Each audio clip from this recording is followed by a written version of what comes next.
Assalamu alaikum students, my name is Sheikh Ijaz. I'm your English language teacher. Today we are going to study lesson number 8 from your textbook. और जो topic है आज का वो है आपकी poem है जो पीस। इसको रीड करेंगे आज हम और इसको एक्सप्लेन करेंगे और साथ इसकी एक्सरसाइज साथ साथ देखेंगे। ठीक है जी, ठीक है। ये डॉक्टर सिल्विया हॉर्समैन ने लिखी थी और टेक्स्ट बुक आपकी ओपन है। I hope this is gonna be your stanza number 1.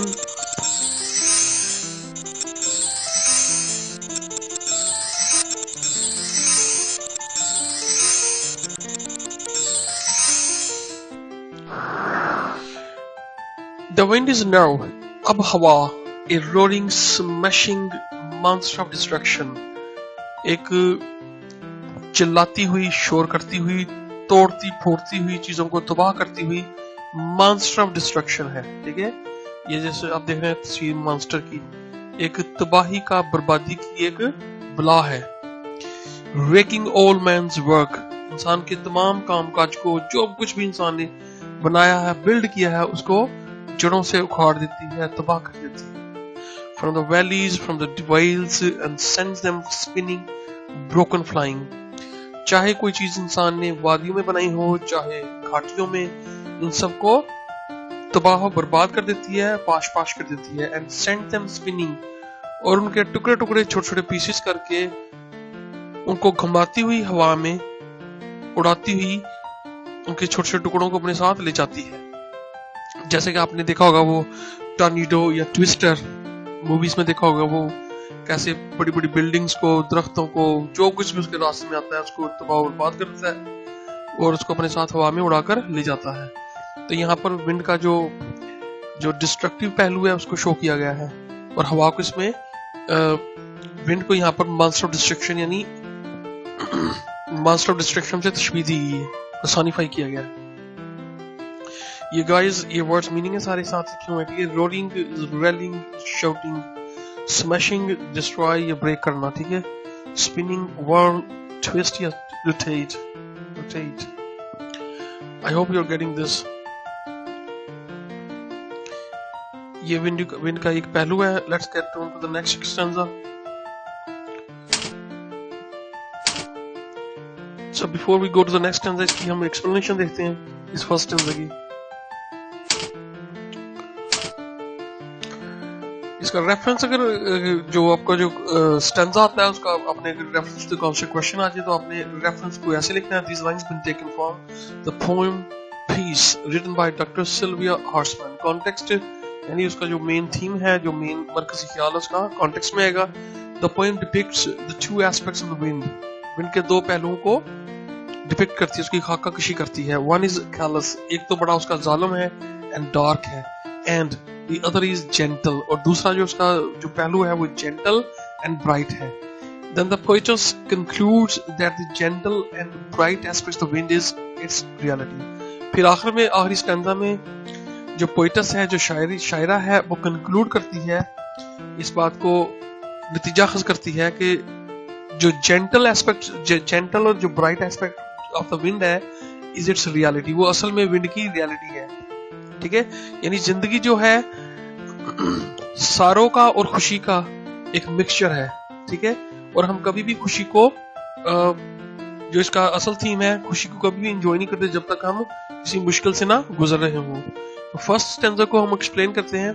The above lines यानी the first stanza makes us see a stormy wind and blowing hard, with blowing hard.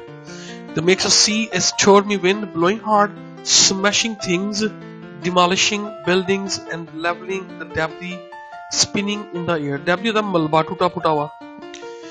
This stanza creates a picture of some coastal city devastated by a powerful hurricane.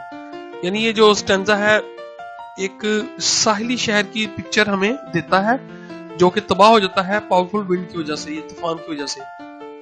We hear the roar of the wind. We hear the roar of the wind and see the broken pieces of things flying in the stormy wind.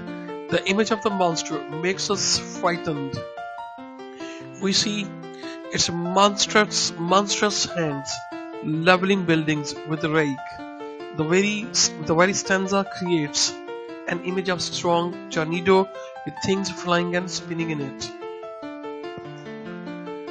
This is how it is explained. तो उम्मीद है कि आपको उसकी समझ आ गई होगी. और जैसे कि हमने स्टैंजा नंबर 1 में पढ़ा है, अब हम स्टैंजा नंबर 2 की तरफ जाते हैं. आपने इसको नोट करना है अंडरस्टैंड में साथ साथ.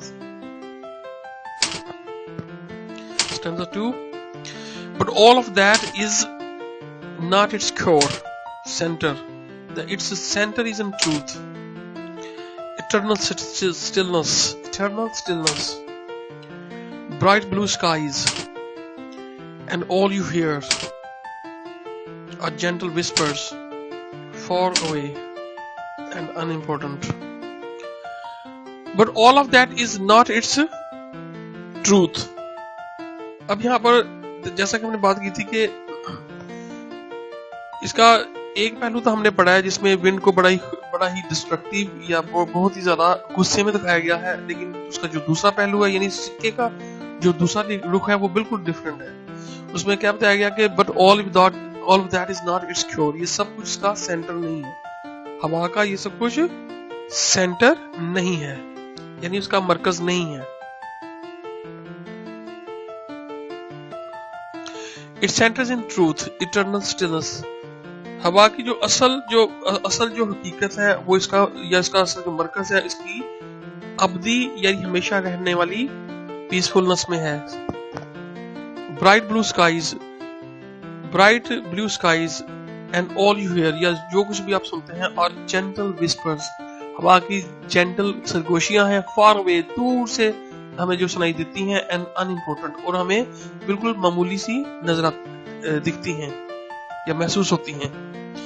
यहाँ पर बताया गया कि जो विंड है, यहाँ पर ये शो किया गया है जो विंड है, हवा का जो दूसरा रुख है वो बिल्कुल जेंटल है, ठीक है, उसमें पीसफुलनेस है और लाइफ है. एक बार फिर देखते हैं but all of that is not its core. ये सब कुछ इसकी कोर नहीं है हवा की, इसका दूसरा रुख डिफरेंट है, ठीक है जी, सेंटर नहीं है. Its centre is in truth. इसकी असल जो सच्चाई है उसकी सच्चाई, इसका जो असल सेंटर है उसकी सच्चाई में है, इटर्नल स्टिलनेस में है. इटर्नल मतलब एवरलास्टिंग, हमेशा रहने वाली, स्टिलनेस में है, पीसफुलनेस में है.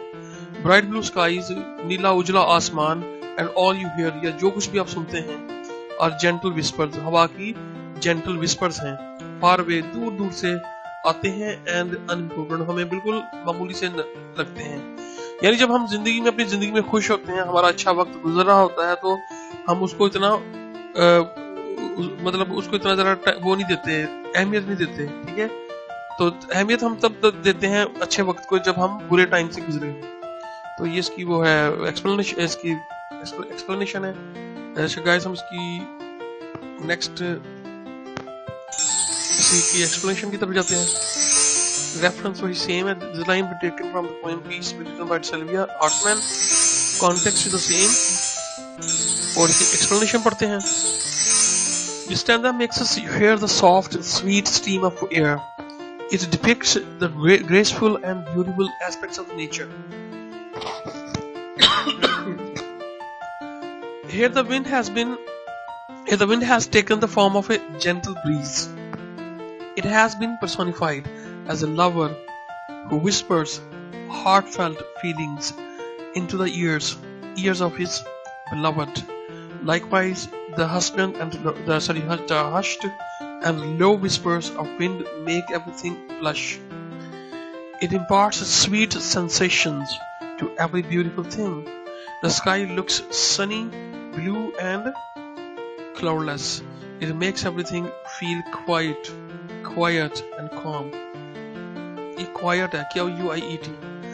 Only the mild and faint whispers can be heard somewhere in the distance. Explanation है, इसको नोट करें, अंडरस्टैंड करें. तो इसके बाद हम इसके क्वेश्चन आंसर देखते हैं. ये इसकी समरी है सारी.